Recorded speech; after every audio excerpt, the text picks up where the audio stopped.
माझं नाव निमिष आहे. आम्ही 5 भाऊ आणि 6 बहिणी होतो. मी सर्वात मोठा होतो. त्यावेळी माझी सर्वात लहान बहीण फक्त 3 वर्षांची होती. आमच्या घराचे जग छोटे होते, पण भावनांनी भरलेले होते. साधे, अडचणीचे आणि अतिशय शांत त्याग. हाच आमचा एकमेव आधार होता. वडील एक मजूर होते. ते पहाटे लवकर उठायचे. एका तुटक्या कपमध्ये चहा प्यायचे आणि मग हातात पिशवी घेऊन कामासाठी बाहेर पडायचे. संध्याकाळी जेव्हा ते घरी परत यायचे, तेव्हा त्यांच्या तळव्यांची कात्री निघालेली असायची, पण चेहऱ्यावर कोणतीही तक्रार नसायची. आई खूप साधीभोळी स्त्री होती. तिच्या ओठांवर नेहमी फक्त मुलांचीच काळजी असायची. तिच्या डोळ्यात नेहमी रात्रीची झोप आणि दिवसाची मेहनत झळकायची. ती आम्हाला खाऊ घालायची आणि नेहमी स्वतः उपाशी झोपायची. पण तिने कधीही एकाही दिवशी जेवण कमी आहे असे म्हटले नाही. आम्ही सर्व भाऊ-बहीण एकाच खोलीत झोपायचो. अंथरुणाऐवजी जुनी सतरंजी आणि उशाऐवजी हात आणि पांघरायला रजाई मिळाली तर ते खूप मोठे सुदैव असायचे. हिवाळ्याच्या रात्रीत आम्ही सर्वजण एकमेकांना खेटून झोपायचो, जेणेकरून एकमेकांच्या उभेने थंडी कमी लागावी. बऱ्याचदा असे व्हायचे की वडिलांना मजुरी मिळायची नाही. ते संध्याकाळी रिकाम्या हाताने यायचे. आई दारात शांतपणे उभी राहायची. काहीच बोलायची नाही. फक्त डोळ्यात हलकासा ओलावा असायचा आणि म्हणायचे की आज पण काही नाही मिळाले. वडील म्हणायचे की होय, उद्या बघतो. देव आहे ना, सगळं काही ठीक होईल. आई चुलीवर जेवण बनवायला जायची. उरलेली डाळ शिजवायला ठेवायची. वडिलांच्या गोष्टी साध्या असायच्या, पण त्यांच्या आत एक छोटे जग असायचे. एकदा मी विचारले, बाबा तुम्ही रोज थकता, कधी आराम करत नाही? ते हसून म्हणाले की बेटा, थकवा भाकरीपेक्षा हलका असतो, पण मुलांची भूक खूप जड असते. असेच दिवस जात होते. प्रत्येक दिवस एका आशेने सुरू व्हायचा आणि एका कमतरतेसोबत मावळायचा. पण आम्हाला काही फरक जाणवत नव्हता, कारण सगळे एकमेकांच्या दुःखात समान वाटेकरी होते. माझे छोटे भाऊ नेहमी शाळेतून येऊन हेच विचारायचे की दादा, आपण मोठे होऊन काय बनणार? मी हसत म्हणायचे की आधी हे तर सांगा की तुमचा सर्वात मोठा कोण आहे? ते सर्व आपापसात भांडू लागायचे आणि म्हणायचे की माझी मुले तर सगळेच राजकुमार आहेत. आमचा सर्वात मोठा आधार आमच्या आईच्या प्रार्थना होत्या. पण मला माहित होते की तिचे मनही एका चांगल्या घराची इच्छा बाळगून आहे. आईची ती शांत नजर आजही आठवते, जेव्हा ती एखाद्या शेजाऱ्याच्या घराकडे पाहायची आणि मग लगेच नजर चोरून घ्यायची. आमच्या मोहल्ल्यातले काही लोक आमच्याकडे दयेच्या नजरेने पाहायचे, पण आम्हाला कधीही आमच्या आयुष्याबद्दल पश्चाताप झाला नाही. आम्हाला नेहमी आमच्या परिस्थितीवर गर्वच होता. दर महिन्याला जेव्हा रेशन संपू लागायचे, तेव्हा मी आणि माझा भाऊ काम शोधायला बाहेर पडायचो. कधी मजुरी, कधी चांभाराचे काम, तर कधी एखाद्या दुकानात सामान उचलण्याचे काम. बस एवढे कमवायचं की कसेबसे चूल पेटू शकायची. गुजराण तर कशीबशी होतच होती. पण तारुण्याचे दिवस विचित्र असतात. जेव्हा माणूस स्वतःला विसरून दुसऱ्याच्या हसण्यात आपला आनंद शोधू लागतो. त्याच दिवसाची गोष्ट आहे जेव्हा आमच्या मोहल्ल्यात एक नवीन भाडेकरू आले होते. त्यांची एक मुलगी होती, सावी. खूप गोड होती. माझ्याच वयाची होती. तिचा आवाज कोकिळेसारखा होता. ती मोहल्ल्यातल्या त्या मुलींपैकी नव्हती, ज्या मोठ्या आवाजात बोलायच्या. ती गल्लीत हसताना दिसायची. ती फक्त शांतपणे यायची. पिठाची पिशवी किंवा डाळीचा डबा घेऊन परत यायची. पण तिची ती शांतता मला बोलायला भाग पाडायची. तिच्याशी माझी पहिली भेट थेट किराणा दुकानात झाली होती. मी आईची यादी घेऊन गेलो होतो आणि ती माझ्या आधी आली होती. दुकानदाराने विचारले की आधी कोणाला देऊ? सावीने मान खाली घालून म्हटले की आधी यांना द्या दादा. मी दचकून तिच्याकडे पाहिले. ती नजर चोरून गेली. या एका शब्दाने जसे माझ्या हृदयात काहीतरी घर केले होते. दुसऱ्या दिवशी मी पुन्हा दुकानात पोहोचलो. गरज नव्हती, पण मनाने कारण शोधले होते. अशा छोट्या छोट्या कारणांनी आम्ही एकमेकांना पाहत राहायचो, हसायचो आणि हळूहळू बोलणे सुरू झाले होते. एके दिवशी सावीने विचारले की तुम्ही रोज दुकानात येता, तुमच्या घरी सगळं एवढ्या लवकर संपतं का? मी हसून म्हणालो की नाही, खरं तर दुकानातल्या काकांशी मला खूप जवळीक आहे. ती हसली. तिचे हसणे ऐकून काळजाचे ठोके जणू थांबलेच होते. मग तो दिवस आला जेव्हा आम्ही आमच्या मोहल्ल्याच्या मागच्या बागेत भेटलो होतो. ही जागा दुपारच्या वेळी बहुतांश निर्मनुष्य असायची. काही वेळ तिथे बसून आम्ही बोललो. मी म्हणालो, सावे, मला वाटतं तुझ्याशिवाय काहीच पूर्ण नाही. सावीने हळूच म्हटले की मलाही असंच वाटतं, पण आपण आता काहीच करू शकत नाही. तुम्हाला माहित आहे ना, आम्हा दोघांनाही माहित होते की जोपर्यंत माझी परिस्थिती सुधारत नाही, तोपर्यंत आमच्यात काहीही होऊ शकत नाही. मी BA केले होते आणि त्यानंतर नोकरीच्या शोधात वणवण भटकत होतो.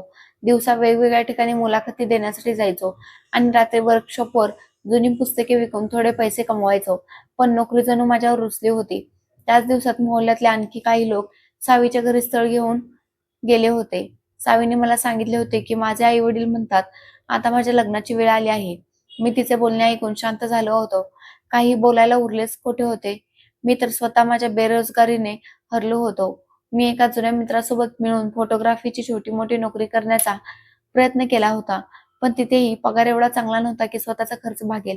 एके दिवशी सावीच्या वडिलांची तब्येत बिघडली. मी औषधं द्यायला त्यांच्या घरी गेलो.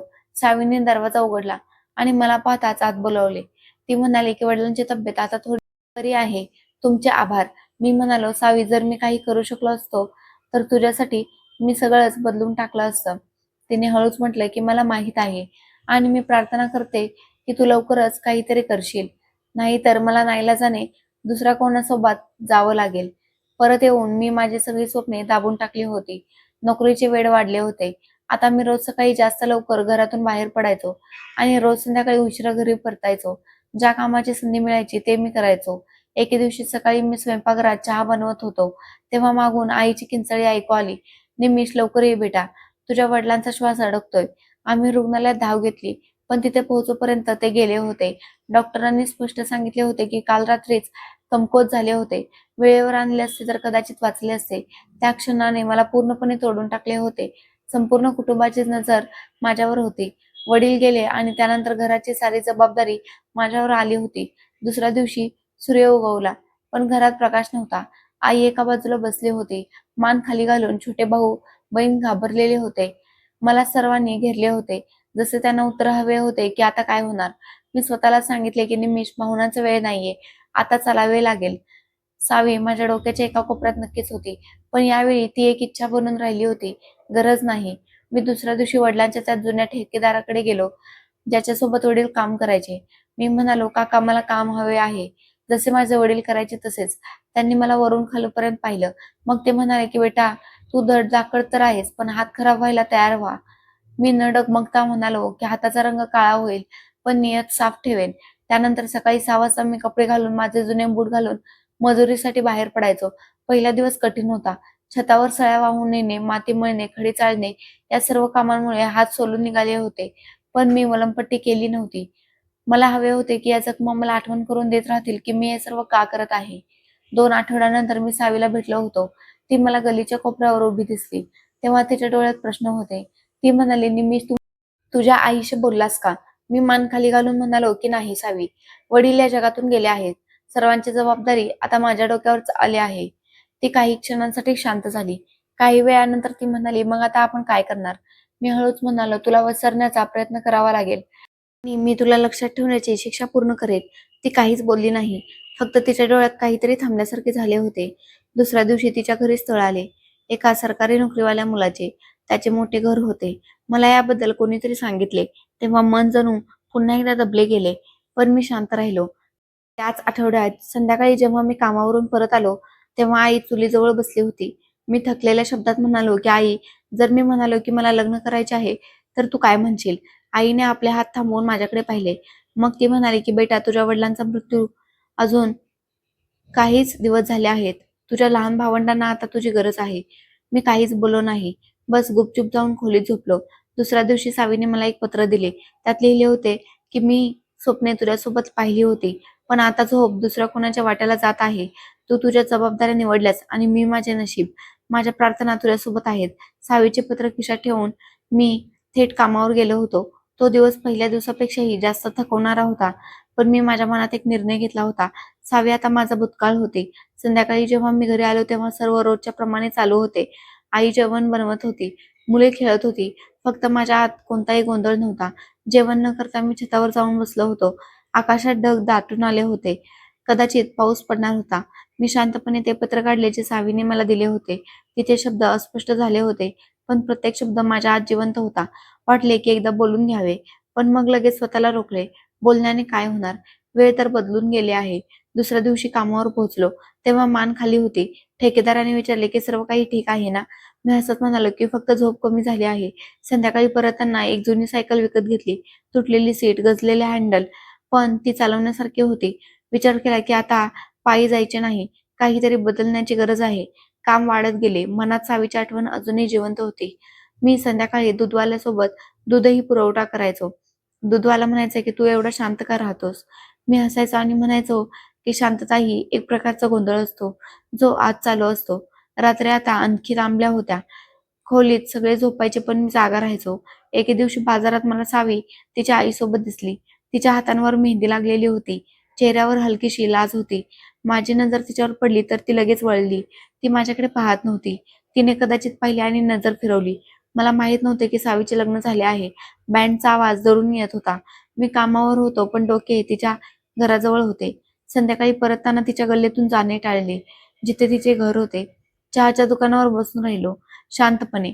बऱ्याच वेळानंतर एक म्हातारे काका माझ्याकडे आले आणि म्हणाले की बेटा, आयुष्य एक नदी आहे, तिला वाहू दे, थांबल्याने दुर्गंधी येते. मी हसून म्हणालो की हो काका, पोहायला शिकते. सावीनंतर मी स्वतःला वचन दिले होते की आता मनाने नाही तर डोक्याने निर्णय घेईन. भावनांना खोलीत बंद केले. किल्ली कामावर ठेवली. वेळ जात राहिला. मी मशीन बनत गेलो. सावीचे हसणे एक धुके बनले होते, पण त्यानंतरची तिची शांतता माझी स्वतःची बनली होती. आणि याचप्रमाणे ती रिकामी खोली आणि माझी खरी ओळख बनली. वर्कशॉपची नोकरी मला एका ओळखीच्या माणसाच्या मदतीने मिळाली होती. त्याचा मालक खूप चांगला माणूस होता. 50 वर्षांचा मजबूत माणूस, ज्याच्या डोळ्यात कामाची ओळख आणि वागण्यात एक मृदुता होती.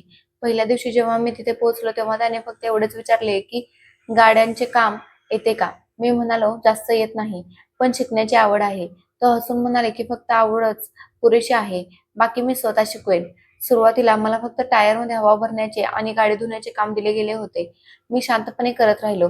2 आठवड्यानंतर मालकाने मला सांगितले की तू तक्रारीची संधी दिली नाहीस, उद्यापासून काम शिक. मी खुश झालो होतो.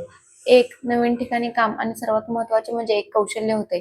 दिवसभराचा थकलेला वेळ, पण मनात एक समाधान होते की आता मी फक्त मजूर नाही, काहीतरी शिकणारा माणूस आहे. 2 महिन्यानंतर मालकाने मला पहिला बोनस दिला होता, 10,000 रुपये. मी ते हातात घेऊन विचार केला होता की ते पैसे आहेत जे हाताने नाही तर पात्रतेने आलेले आहेत. मी ते पैसे आईला दिले. तिच्या डोळ्यात आश्चर्य होते. मी म्हणाले की बेटा, हे पैसे कुठून आले. मी म्हणालो आई, माझ्या कष्टाचे पैसे आहेत, मालकाने खुश होऊन मला दिले आहेत. त्याच दिवशी मी एक रजिस्टर विकत घेतले. त्याच्या पहिल्या पानावर लिहिले, हा तो दिवस आहे जेव्हा स्वप्नांची पहिली वीट रचली गेली. कामासोबतच मी गुपचूप बाहेर जाण्याचा विचारही सुरू केला होता. अनेक लोकांना बाहेरून पैसे येताना पाहिले. त्यांच्या घराची परिस्थिती बदलली होती. गल्लीत नवीन गाड्या आल्या होत्या आणि आईच्या बोलण्यातही कधी कधी इच्छा दिसायची की कदाचित आपला एखादा मुलगाही बाहेर असता तर घर लवकरच ठीक झाले असते. मी ही गोष्ट कोणालाही सांगितले नव्हते. स्वतःच्या आतच निर्णय घेणे सुरू केले होते. एके दिवशी जुना मित्र जतीन भेटला. तो मागच्या वर्षी कतारहून परत आला होता. काही समजून घेण्यासाठी मी विचारले की अरे, तू तिथे कसा गेलास. त्याने इकडे तिकडे पाहिले, मग हळूच म्हणाला, डंकी मारून. मी दचकून म्हणालो, डंकी. त्याने सांगितले की हो, यात धोका नक्कीच आहे, पण एजंट चांगला असेल तर काम होते. यावेळी माझ्या मनात खळबळ उडाली होती. मी म्हणालो, मला सविस्तर सांग. त्याने मला एका एजंटचा नंबर दिला. त्याचे नाव पूरब होते. साधासा माणूस होता पण आतून पूर्ण सिस्टीम होता. मी त्याला फोन केला तेव्हा तो म्हणाला, मला पूर्ण 1 लाख रुपये लागतील. 50,000 आधी देईल, 50,000 नंतर. रस्ता थोडा धोकादायक आहे पण हो, पोहोचवून देईल. मी शांत झालो. 1 लाख रुपये माझ्याकडे येणे खूप कठीण होते. माझ्याकडे तर फक्त 2 महिन्यांचा पगार साठलेला होता. पण मनाने सांगितले की ही संधी आहे. मी नियोजन करायला सुरुवात केली. रोजचा खर्च अर्धा केला. मी फक्त डाळ पोळी खायचो आणि कधी कधी तीही सोडायचो. जो काही बोनस मिळायचा तो मी वेगळा ठेवून द्यायचो. 6 महिन्यात 50,000 रुपये जमा झाले होते. आता उरलेल्या पैशांची गरज होती. मी एका मित्राकडून उसनवर मागितली. 2 भावांना पूर्ण परिस्थिती सांगितली. त्यांनीही कचरत काही दिले. बाकीची रक्कम मालकाने दिली. हे पैसे परत कर, पण तिथे गेल्यानंतर काहीतरी बनवून ये. तुझ्यात हिंमत आहे निमिष. मी मालकाच्या हाताचे चुंबन घेतले. काही दिवसानंतर पूरबशी संपर्क साधला. त्याने एक रस्ता सांगितला जिथून आम्हाला अंधारात निघायचे होते. कोणताही गोंधळ नाही, कोणताही आवाज नाही, फक्त एक बॅग आणि एक स्वप्न. पुढच्या रात्री मी आईशी खोटे बोललो. म्हणालो की मी एका आठवड्यासाठी कामाच्या निमित्ताने शहराबाहेर जात आहे. ती थोडी काळजीत पडली पण काही बोलली नाही.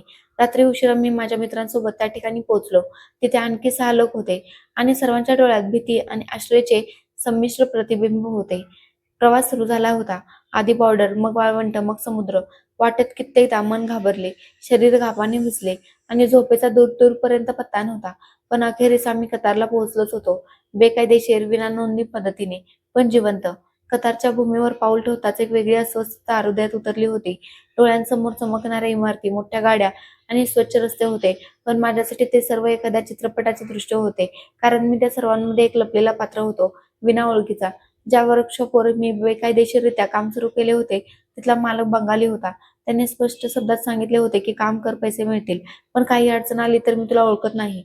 मी मान हलवली होती. अडचण आली तर मी पळणारा नाही, सहन करणारा आहे.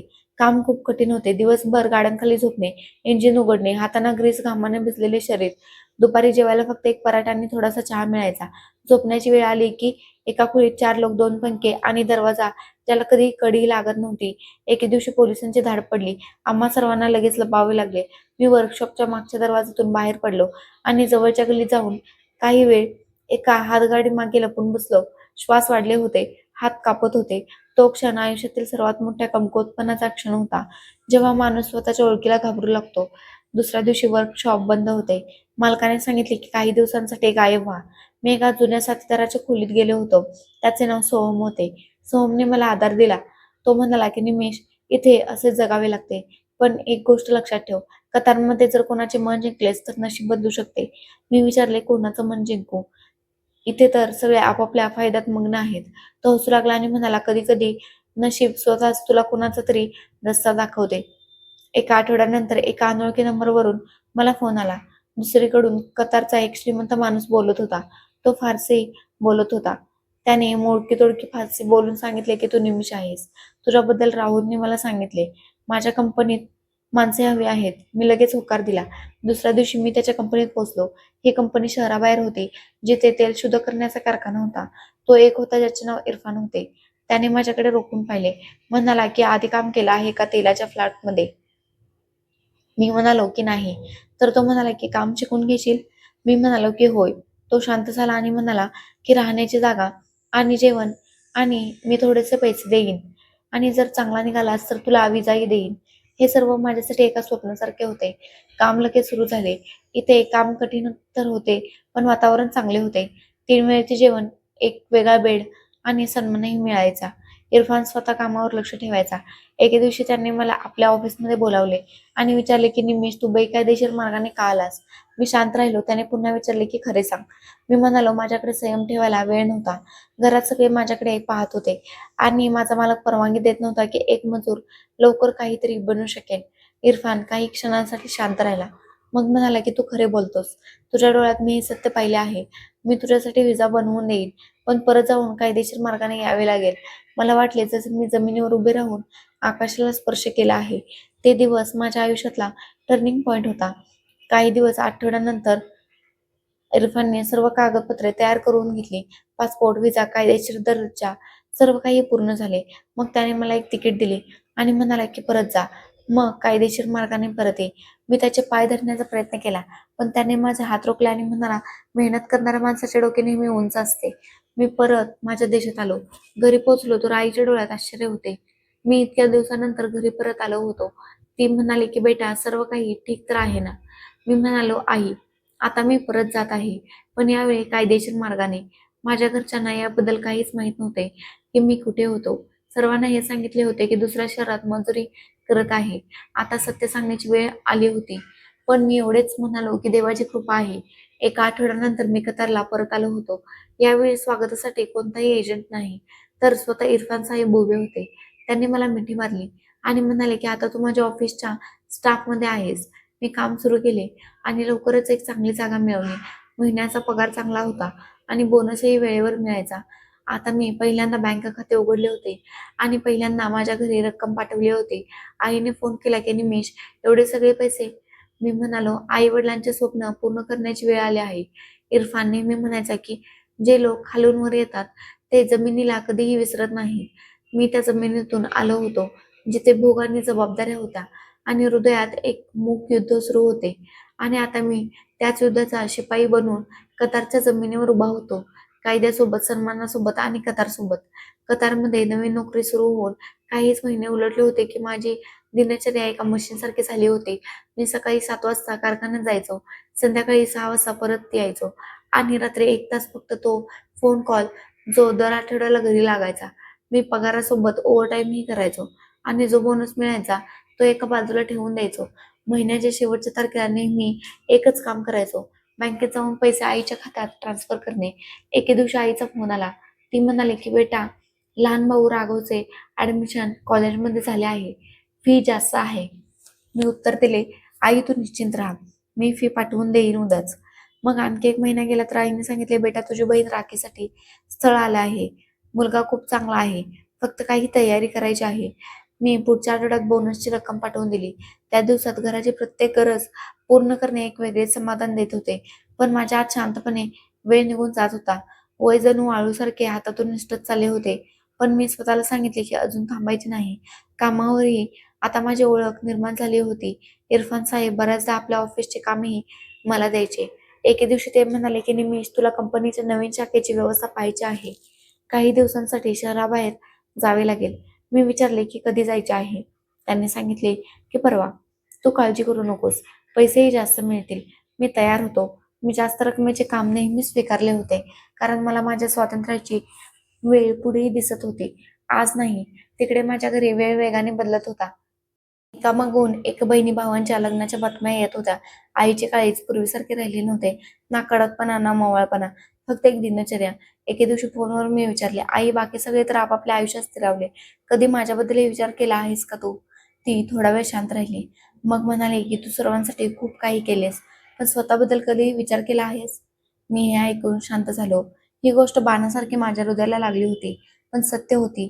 मी सर्वांच्या आनंदासाठी एवढा वेळ गहाण ठेवला होता, आणि आता जेव्हा प्रश्न निर्माण झाला होता तेव्हा उत्तरही शांतताच होते. कतारचे उन्हाळ्याचे दिवस लांब असायचे, काम आणखी कठीण व्हायचे आणि झोप कमी. एका रात्री कारखान्यातून परतताना मी माझ्या मित्राला विचारले की तू कधी गेला होतास तुझ्या घरी? त्याने सांगितले की 3 महिन्यांपूर्वी, मुलीच्या जन्मावेळी. मी थोडेसे हसून म्हणालो की तू खूप नशीबवान आहेस, ज्यांची घरी कोणीतरी वाट पाहतं. त्यांनी पलटून विचारले, आणि तुझी कोण वाट पाहतं नमीश? मी हसून म्हणालो की कदाचित बँक दर महिन्याला माझ्या रकमेची. कामादरम्यान मला समजले की कंपनीतील एका वरिष्ठ मुलाची निवृत्ती होणार आहे. इरफान साहेब मला त्याच्या जागी आणण्याचा विचार करत होते. एके दिवशी त्यांनी बोलावून सांगितले की तू माझा विश्वास जिंकला आहेस निमिष. पुढच्या महिन्यापासून तुझ्या पगारात वाढ होईल. हे ऐकून मला आनंद झाला नाही, फक्त समाधान वाटले की कदाचित आता बाकी 2 बहिणींचे लग्नही सहज होऊन जाईल. माझ्या रजिस्टरमध्ये मी लिहिले होते, आता फक्त एक पाऊल आणखी चढलो. पण ध्येय अजून दूर आहे. माझे काही मित्र कतारमध्ये आपल्या पत्नींना बोलावून चुके होते. एके दिवशी मी जवळ बसलेल्या मुलाला विचारले की पत्नीला पळवण्यासाठी किती रक्कम लागते. तो सांगू लागला, कागदपत्रे असतील आणि थोडा प्रयत्न केला तर काम होते. मी म्हणालो, माझ्याकडे तर सर्व काही आहे, फक्त पत्नीशिवाय. तो हसून म्हणाला, तर मग आधी पत्नी घेऊन ये, बाकीचे काम आम्ही करू. आता माझे वय 40च्या जवळपास झाले होते आणि पांढरे केस आरशात दिसू लागले होते. मी स्वतःला लक्ष देऊन पाहिले आणि पहिल्यांदा माझ्या मनात प्रश्न निर्माण झाला की काय खरोखरच मी सर्व काही कुर्बान केले आहे, की कुठे स्वतःसाठी काही वाचवलेही आहे? कदाचित ही ती वेळ होती जेव्हा मला स्वतःसाठी काही विचार करावा लागला असता. पण अडचण ही होती की मी माझ्या निर्णयापासून इतका दूर गेलो होतो की स्वतःशी बोलणेही कठीण वाटत होते. तरी बदलत होती. आधी सर्वांसाठी होती, पण आता कदाचित स्वतःसाठीही होऊ लागली होती. ऑफिसवरून परत आल्यावर मी माझ्या खोलीत बसून रोजच्या सारखा चहा पित होतो. तेव्हा हिंदुस्थानातून माझ्या एका जुन्या नातेवाईकाचा करणचा फोन आला. त्याचे बोलणे सामान्य होते. आधी त्याने माझी विचारपूस केली आणि कामाची बातमी घेतली. त्यानंतर फोन ठेवताना त्याने एक शब्द असा उच्चारला जो माझ्या मनाला भिडला. तो म्हणाला, निविश दादा, कधीपर्यंत असाच निर्वाह करत राहशील? आता सर्वांची लग्ने झाली आहेत. तूही तुझ्या आयुष्याचा निर्णय घ्यायला हवास. मी किंचित हसून म्हणालो, निर्णय घेण्यासाठी आता उरलंच काय आहे? त्याने लगेच उत्तर दिले, निर्णय कधीच संपत नाहीत, तर वेळेवर पूर्ण करावे लागतात. एक सांगू? राग मानू नकोस. मी म्हणालो, हो बोल मित्रा, आता काय लपवायचं? तो म्हणाला, एक मुलगी आहे, नाव अंजली आहे, आपल्या भावांसोबत राहते. तिची घरची परिस्थिती चांगली नाहीये, पण मुलगी खूप चांगली आहे. जर तुझी इच्छा असेल तर गोष्ट पुढे वाढवू. मी काही वेळ शांत राहिलो. मग विचारलं की मुलीला माहित आहे का? तो म्हणाला की नाही. आधी तू होकार दे, मग बोलणे सुरू करेन. मी म्हणालो, बघ भावा, मी काही राजकुमार किंवा श्रीमंत माणूस नाही. मी येथे कतारमध्ये आहे. वयही 40च्या आसपास जवळपास झाले आहे. केस पांढरे झाले आहेत. करणने हसत म्हटले, म्हणूनच तर सांगतोय की वेळ हातातून निसटू देऊ नकोस. मुलीची गरज आहे तुला आणि तुझ्यासारख्या माणसाची कोणाला तरी. दुसऱ्या दिवशी मी जास्त काही विचार केला नाही, फक्त होकार दिला. 2 दिवसानंतर करणने सांगितले की बोलणी सुरू झाली आहे. मुलीची सावत्र आई आधी तर कचरली होती, पण जेव्हा काही रकमेची गोष्ट आली तेव्हा लगेच तयार झाली. मी विचारले, काही रक्कम म्हणजे? तो म्हणाला की थोडासा खर्च मुलीच्या लग्नावर व्हावा, काही नातेवाईकांचे समाधान होईल. मी हिशोब लावला की माझ्याकडे एवढे पैसे होते की लग्न साध्या पद्धतीने होऊन जाईल. लगेच परवानगी दिली. पुढच्या आठवड्यात हिंदुस्थानात जाण्याची परवानगी मंजूर करवली. कोणाला जास्त सांगितले नाही, फक्त आईला लग्नाच्या 2 दिवस आधी कळवले. आईने ऐकून काही वेळ शांतता पाळली, जसे तिला विश्वास बसत नव्हता. ती म्हणाली की तू अचानक हा निर्णय कसा घेऊ शकतोस? मी म्हणालो, आई, सर्वांसाठी सर्व काही केलं. आता फक्त वाटलं की स्वतःसाठी काही विचार करावा. आई म्हणाली, मुलगी कशी आहे? मी म्हणालो, अनाथ आहे. बाकी सर्व देवावर सोडले आहे. आई काहीच बोलली नाही, फक्त मान हलवली. लग्नाच्या दिवशी जेव्हा अंजलीला पहिल्यांदा पाहिले, तेव्हा थोडा वेळ लागला हे समजायला की हीच ती मुलगी आहे ज्याच्याबद्दल ऐकून मी निर्णय घेतला होता. साधी, कमी वयाची आणि नजर खाली करून बसलेली. लग्नाच्या रात्री मी अगदी मनापासून प्रार्थना केली की यावेळी आम्हा दोघांना काही सुख दे. पाठवणी झाली नव्हती. मला 2 आठवड्यानंतर कतारला परत यायचे होते. आईच्या घरात एक भाग रिकामा होता. तिथेच माझ्यासाठी खोली तयार केली गेली. अंजली तिथेच राहायला आली. लग्नानंतर पहिल्यांदा मी कामासाठी बाहेर पडलो. अंजलीने दारात येऊन सांगितले की रात्री लवकर परत या. जेवणात तुमच्या आवडीचा पदार्थ बनवेन. मी हसून म्हणालो की इतकेसे पुरेसे आहे की कोणीतरी माझी वाट पाहत आहे. त्या दिवसात पहिल्यांदा मला जाणीव झाली होती की आयुष्य म्हणजे फक्त कमावणे आणि पैसा पाठवणे नाही.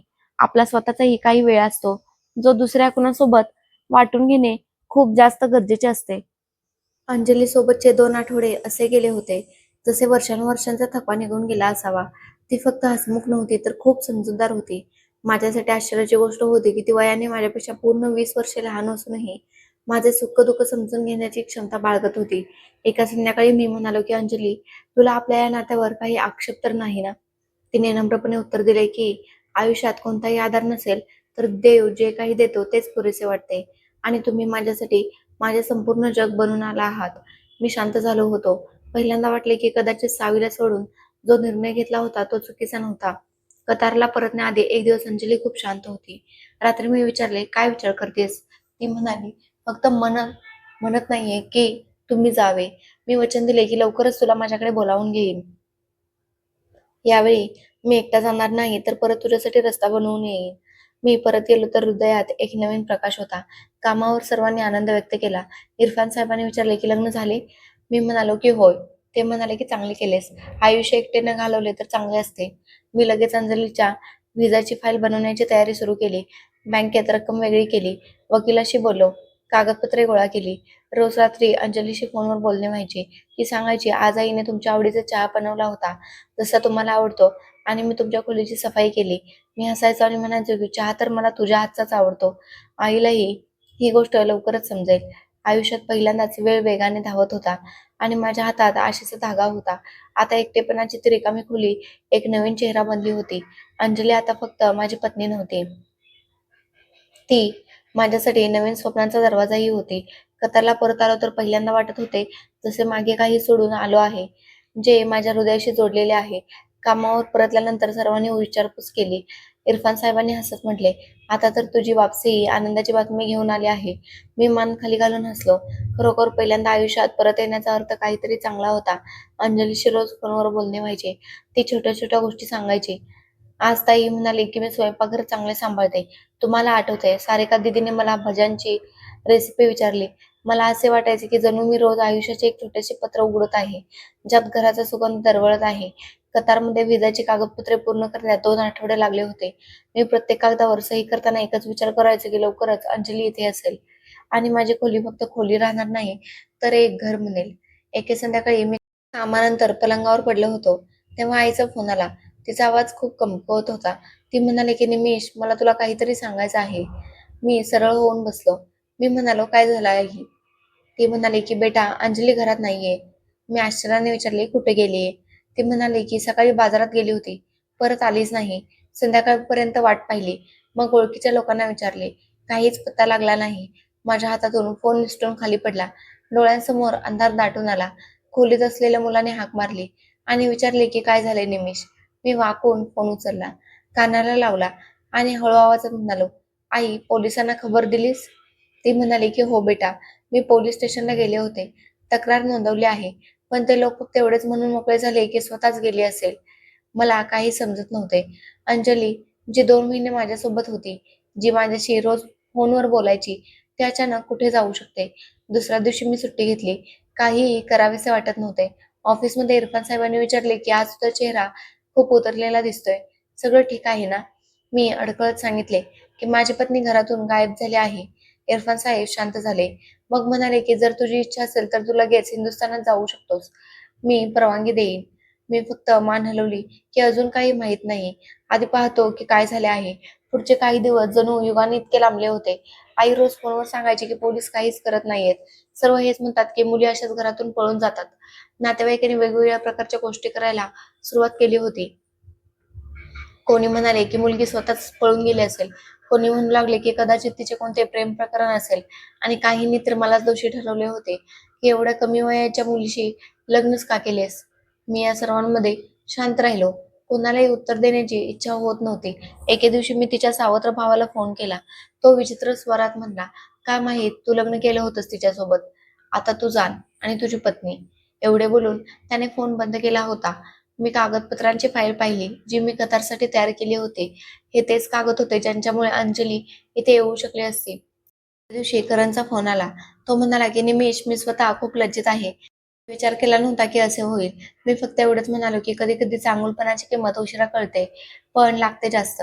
पुढचा महिना मी पूर्णपणे शांत राहिलो. कोणाला फोन केला नाही, कोणाला उत्तर दिले नाही. कामावरही फक्त गरजेपुरते बोलायचो.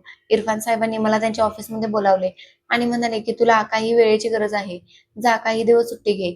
मी म्हणालो, सुट्टी घेऊन पळून गेल्याने स्वप्न परत येत नाहीत. 2 महिन्यानंतर एके दिवशी आईने मला फोन करून सांगितले की बेटा, कदाचित आपण अंजलीला विसरून जायला हवे. मी उत्तर दिले, ज्याला तुम्ही मनापासून स्वीकारले असते त्याला विसरणे सोपे नसते आई, पण मी प्रयत्न करेन. या घटनेनंतर माझ्या खोलीच्या भिंतींवर टांगलेली अंजलीची ओढणी काढून माझ्या सामानात ठेवली होती. आता ती माझ्यासाठी एक आठवण बनली होती, एक धोका. अंजली जाऊन 2 वर्षे उलटून गेली होती. वेळ जात होता पण रिकामेपणा तसाच होता. कतारमध्ये आता सर्व काही रोजच्या सारखेच होते. खोली, चहा, मोबाईल कॉल्स, बँक ट्रान्सफर, संध्याकाळचा एकटेपणा. मन आतून कडक होत चालले होते. प्रत्येक गोष्टीचा हिशोब, प्रत्येक नात्याचे वजन, प्रत्येक नात्याचा अनुभव ही माझी सवय बनली होती. एके दिवशी कारखान्यात एका कर्मचाऱ्याने सांगितले की निमेश, इरफान साहेब आपल्या कुटुंबासोबत सहलीला जात आहेत. सोबत आपल्या कर्मचाऱ्यांनाही घेऊन जात आहेत. तुझ्यासारख्या मेहनती माणसानेही जायला हवे. थोडे मन रमेल. मी संध्याकाळी इरफान साहेबांशी बोललो. ते खुश होऊन म्हणाले की तुला सहलीवर दुसऱ्याला कुठेतरी जायचे असेल तर तू जाऊ शकतोस. तुझा सगळा खर्च मी उचलेन. मी दुसरे कुठे जाणार होतो. मी विचार करत होतो की मी एखाद्या मोठ्या मंदिरात दर्शनासाठी जावे. मी माझी पूर्ण तयारी करून निघालो. रस्त्यावर पूर्णपणे शांतता होती. जेव्हा मी मंदिरात पोहोचलो तेव्हा हात जोडून प्रार्थना करू लागलो. माझ्या डोळ्यातून अश्रू वाहू लागले. मी काहीच मागितले नाही. फक्त देवाचा आभारी राहिलो. इथे येऊन माझ्या मनाला एक शांतता लाभली होती. मी प्रार्थना करू लागलो की जे दुरावले त्यांना सुरक्षित ठेव. ज्यांनी धोका दिला त्यांच्या सत्यासमोर आण. त्याच क्षणी कोणीतरी माझ्या हातावर प्रसाद ठेवला. मी डोळे उघडले तर समोर पदर घेतलेली एक तरुण मुलगी होती. तिचा चेहरा पदरात लपलेला होता. जसा मी प्रसाद हातात घेतला आणि तिच्याकडे पाहिले तर माझा श्वासच रोखला गेला. अचानक हवेची एक झुळूक आली आणि तिच्या चेहऱ्यावरून पदर बाजूला झाला. तेच डोळे, तोच चेहरा. तिचा चेहरा खाली झुकलेला होता. मी म्हणालो, अंजली तू? तिने वळून माझ्याकडे पाहिले. तेच डोळे, तेच हलकेसे आश्चर्य आणि मग तो शांत चेहरा. ती एक क्षणासाठी जणू दगडाची झाली होती. मी हळूच म्हणालो की तू आहेस. तिने हळूच मान हलवली. मग ती रडू लागली. आम्ही दोघे तिथेच उभे होतो, अनेक लोकांच्या गर्दीत, पण आमच्यात जणू काही सर्व थांबले होते. मी तिला लगेच त्या खोलीत बोलावले जिथे मी राहण्यासाठी रूम बुक केली होती. आम्ही समोरासमोर बसलो होतो आणि ती अजूनही रडत होती. मी तिला पाण्याचा ग्लास दिला आणि हळूच विचारले, अंजली हे सगळं काय आहे? तू कुठे गेली होतीस? तिने मोठ्या मुश्किलीने आपले अश्रू पुसले आणि सांगू लागले की मी कुठे गेले नव्हते, तर मला नेले गेले होते. मग तिने तिची कहाणी सुरू केली. तुम्ही गेल्यानंतर काही दिवसांनी तुमच्या आईने मला भाजी आणण्यासाठी पाठवले. परत येताना एका निर्जन गल्लीत 2 माणसांनी मला गाडीत बसवले. डोळ्यांवर पट्टी आणि तोंडावर हात. कित्येक तासानंतर माझ्या एका घरात डोळे उघडले. तिथे आणखीही मुली होत्या. सर्वजण घाबरलेल्या होत्या. एक आठवडाभर मला तिथे कैदेत ठेवले गेले. मग समुद्रमार्गे आम्हाला ओमानला नेले गेले आणि तिथून येमेनला. मी शांतपणे तिचे बोलणे ऐकत होतो. अंजली सांगत होती की येमेनमध्ये आम्हाला खरेदीदारांच्या हवाले केले गेले. त्याने आम्हाला मोलकरीण म्हणून वेगवेगळ्या घरांमध्ये वाटून दिले. माझे नशीब चांगले होते की मला कोणताही चुकीचा माणूस मिळाला नाही. पण आयुष्य कैदीसारखे बनले होते. रोज काम आणि संध्याकाळी एकटेपणा. मग एके दिवशी त्या घरचे मालक आणि मालकीण इथे आले. त्यांनी मला विकत घेतले. मी आश्चर्याने विचारले, विकत घेतले? कोणी? कुठे? हो, त्याच्याकडे आधीपासून 3 मोलकरणी होत्या. त्याने मला आपल्या मुलीची केअरटेकर म्हणून ठेवले होते. मग एके दिवशी मी त्याला सांगितले, की मला इथे जे मोठे मंदिर आहे, तिथे दर्शन घ्यायचे आहे. त्याने मला परवानगी दिली आणि मग मी ते रोज दर्शनासाठी येऊ लागले आणि भक्तांची सेवा करू लागले. भक्तांना प्रसाद देते. मी म्हणालो, की "कधी तुला पळून जाण्याची संधी मिळाली नाही?" तिने सांगितले, की "तुम्हाला आठवतंय? एके दिवशी तुम्ही बोलता-बोलता या मंदिराचा उल्लेख केला होता आणि म्हणाला होतात, की माझी इच्छा आहे, की मी या मंदिराचे दर्शन घ्यावे आणि बघा, देवाने मला इथेच पाठवून दिले आणि मला इथे आल्यानंतर माहीत नाही का, नेहमी एक आशा लागून राहायची, की तुम्ही एक ना एक दिवस इथे नक्की याल. तेव्हा मी तुम्हाला सगळं सत्य सांगेन." आम्ही दोघे शांत झालो. मी काही क्षणानंतर म्हटलो, "आता मी तुला असे सोडू शकत नाही. आता जे काही होईल, मी तुला परत घेऊन जाईन." अंजलीने मान खाली घालून म्हटले, की "हे सोपे नसेल. तो माणूस मला आज जाऊ देणार नाही. त्याने पैसे दिले आहेत. कागदपत्रेही आहेत त्याच्याकडे." मी म्हणालो, "मी तुझ्यासाठी जीव पणाला लावेन. यावेळी तू एकटी नाहीयेस." त्याच रात्री मी इरफान साहेबांना याबद्दल सांगितले. त्यांनी पूर्णपणे माझे बोलणे ऐकले. मग म्हणाले, "त्या माणसाशी मी बोलेन. तो कोण आहे?" इरफान साहेबही लगेच आले होते. इथे एक खूप मोठा बंगला होता. आम्ही तिथे पोहोचलो. जिथे अंजली होती. तो खूप कडक माणूस होता. म्हणाला, की "ही माझी मोलकरीण आहे. तुझी पत्नी असेल पण इथली नाही. इथले कागद माझ्याकडे आहेत." इरफान साहेबांनी मोठ्या शांतपणे सांगितले, की "आम्ही या मुलीला विकत घेण्यासाठी तयार आहोत. तुला जी किंमत पाहिजे ती लाव. फक्त मुलगी परत दे." 2 तास चर्चा झाली. शेवटी त्याने जेवढी रक्कम सांगितली इरफान साहेबांनी त्याला तेवढीच देऊन टाकली आणि मग तो तयार झाला. मी इरफान साहेबांचा खूप खूप आभारी राहिलो आणि अंजलीला घेऊन माझ्या खोलीवर आलो. तिच्या डोळ्यात तेच आश्चर्य होते, पण यावेळी एक समाधानही होते. इरफान साहेब म्हणाले होते, की "तू काही दिवसांसाठी तुझ्या घरी जा." मी अंजलीला घेऊन परत हिंदुस्थानात आलो. घरी पोहोचलो तर आईची तब्येत पूर्वीपेक्षा जास्त कमकुवत दिसत होती. वातावरणात शांतता होती. सगळं काही जसं बदलून गेलं होतं. दारावर थाप पडली तेव्हा आईने दरवाजा उघडला. समोर मला पाहताच तिच्या डोळ्यात आश्चर्य होते आणि मग एका क्षणासाठी असे वाटले, जसे तिच्या पायातून प्राणच निघून गेले आहेत. मागे अंजलीही उभी होती. आईची नजर तिच्यावर पडली तेव्हा एका क्षणासाठी ती थांबली आणि हळूच म्हणाली, की "तू परत आलीस?" मुलीने कोणतेही उत्तर दिले नाही. फक्त पुढे होऊन आईचा आशीर्वाद घेतला. आईने तिला आपल्या हाताने रोखण्याचा प्रयत्न केला, पण ती वाकली होती. मी शांत राहिलो. काही बोलणे योग्य वाटले नाही. आत आलो तेव्हा आईला म्हणालो, की "बसा. मला तुझ्याशी काहीतरी बोलायचे आहे." तिने पलंगावर बसताच हळूच विचारले, "बेटा, ही कुठून आली आहे आणि तू कुठून येत आहेस?" मी तिला पूर्ण कहाणी सविस्तर सांगितली. अंजलीच्या अपहरणापासून ते मंदिरातल्या गोष्टीपर्यंत. सगळे सत्य ऐकल्यानंतर आईने मान खाली घातली आणि मग काही वेळानंतर हळूच म्हणाली, "बेटा, एक गोष्ट सांगायची आहे. ऐकून घे. वाटल्यास माफ करू नकोस." मी दचकलो. मी विचारले, "काय गोष्ट आहे आई?" तिने हळूच सांगितले, की "तुझ्या लग्नाआधी मी एक नवस बोलले होते. मी देवाला सांगितले होते, की जोपर्यंत माझी सर्व मुले स्वतःच्या पायावर उभी राहत नाहीत, तोपर्यंत मी मोठ्या मुलाचे लग्न करणार नाही. वाटलं होतं, की तू त्याग करशील आणि देव आपल्या घरात प्रगती देईल." मी आश्चर्याने तिच्याकडे पाहत होतो. ती म्हणाली, की "जेव्हा तू अंजलीला घेऊन आलास, मी तिला स्वीकारले. पण माझ्या मनात तो नवस अजूनही जिवंत होता. तू गेल्यानंतर मी तिला बाजारात पाठवायला सुरुवात केली, जेणेकरून ती माझ्या घराचा हिस्सा बनू शकेल. पण कदाचित माझ्या नवसाने मला आंधळे केले होते. मी एकदाही तिच्या सुरक्षिततेबद्दल विचार केला नाही." अंजलीच्या डोळ्यातून मूकपणे अश्रू वाहत होते. मी आईला विचारले, "तर तू अंजलीला पाठवले होतेस?" ती म्हणाली, की "हो बेटा. त्या दिवशी जे काही झालं ते माझ्या चुकीच्या हेतूचा परिणाम होता. देवाने मला आरसा दाखवला. 2 वर्षे मी रोज रात्री जागत राहिले. प्रत्येक आवाजावर दरवाजाकडे धावत राहिले. पण तू आला नाहीस ना अंजलीची बातमी मिळाली." खोलीत पूर्णपणे शांतता पसरली होती. बाहेर पाऊस पडू लागला होता. जणू प्रत्येक चूक धुवून काढण्याची वेळ आली होती. मी हळूच आईचा हात पकडला आणि म्हणालो, की "मी तुझ्यावर रागावलो नाहीये. बस आता आपल्याला एकमेकांचा आधार बनायचे आहे. दोष द्यायचे नाहीत." अंजलीने आईच्या मांडीवर डोके ठेवले. आईने थोपटले आणि म्हणाले, की "बेटा, तू माझ्या लेकराचे दुःख सहन केलेस. देव तुला याचे फळ नक्की देईल." त्याच दिवशी मी घरच्यांना बातमी दिली, की अंजली परत आली आहे. सुरुवातीला तर सगळे आश्चर्यचकितच झाले होते. काहींनी नवीन प्रश्न केले होते. काहींनी गप्प राहणे पसंत केले होते.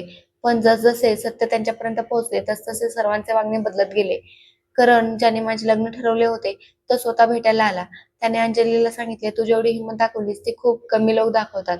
अंजलीने उत्तर दिले, की "हिंमत दाखवावीच लागते, जेव्हा दुसऱ्यांचे निर्णय तुमचे आयुष्य बदलतात." काही दिवसानंतर आईची तब्येत पुन्हा बिघडली. डॉक्टरांनी सांगितले, की जास्त वेळ उरला नाहीये. मी तिच्याजवळ बसून राहिलो. अंजली हात धरून राहिली. आईने मरताना फक्त एकच गोष्ट सांगितली की निमेष, या मुलीला आता कधीही एकटे सोडू नकोस. हिने ते सहन केले आहे जे ना मुलगी सहन करते ना पत्नी. मी मान हलवली आणि म्हणाले की तू निश्चिंत राहा आई. आता आम्ही दोघे एकमेकांचा आधार आहोत. आईचे डोळे मिटले, पण तिच्या चेहऱ्यावर समाधान होते. ती या विश्वासाने गेली की तिचा मुलगा आता एकटा नाही. काही आठवड्यानंतर मी कतारला परतण्याची तयारी केली. अंजली म्हणाली, आता मला तुमच्यासोबत यायचे आहे. इथून काहीच जोडायचे नाही. मी अंजलीचा पासपोर्ट आणि व्हिसा अपडेट करवला.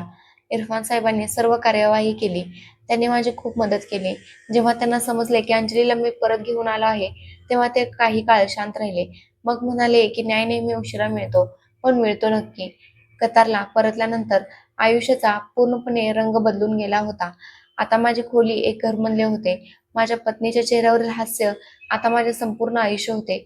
आम्ही दोघे एकमेकांसोबत खूप खुश राहत होतो. अंजलीला इथे येऊन 6 महिने उलटले होते. तिला आई बनण्याचा आनंद मिळाला आणि मग तिने काही काळानंतर एका मुलाला जन्म दिला. आता आमचे कुटुंबही पूर्ण झाले होते. मी खूप खुश होतो की मी नेहमी माझ्या भावंडांसाठी इतकी मेहनत करत राहिलो. आता माझ्या मुलासाठी करेन, जो माझ्या नावाने पुढे जाईल. आता कदाचित मी पूर्ण झालो आहे. माझ्या मुलाचा चेहरा अगदी माझ्या पत्नीसारखा होता. आता आयुष्यात जगण्याचे आणखी एक कारण मिळाले. मी इतकी मेहनत केली होती की माझ्या कमाईने माझ्या घराशेजारी एक जमीनही घेतली होती. कतारमध्ये आता इथे काम करत करत मला अनेक वर्षे उलटली आणि आता मला माझ्या मायदेशी परतायचे होते. मी आणि माझी पत्नी जेव्हा परत आमच्या देशात आमच्या घरी आलो, तेव्हा आम्ही दोघांनी एकमेकांकडे हसून पाहिले. सर्वात आधी आम्ही आमचे ते जुने घर सांभाळले, ज्याच्या प्रत्येक कोपऱ्यात आईची आठवण वसलेली होती. आता या घरात मुले हसत होती. या मोठ्या प्रवासात मला 2 मुले झाली. माझी पत्नी घर सांभाळते आणि मी बाहेर बसून वर्तमानपत्र वाचतो. माझा व्यवसाय आता माझ्या जमिनीवर सुरू आहे. देवाने दिलेले सर्व काही आहे. कोणत्याही गोष्टीची कमतरता नाही. फक्त मी प्रार्थना करतो की ज्याप्रमाणे माझ्यासारखी मेहनत करणारी लोक आपले घर कुटुंब सोडून दुसऱ्या देशात जाऊन नोकरी करतात, देव त्यांनाही याचप्रमाणे यशस्वी करो.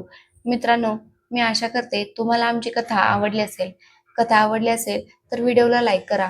चॅनलवर नवीन असाल तर चॅनलला सबस्क्राईब करा आणि हो, नोटिफिकेशन बेल नक्की दाबा, जेणेकरून पुढचे अपडेट सर्वात आधी तुम्हाला मिळेल. धन्यवाद.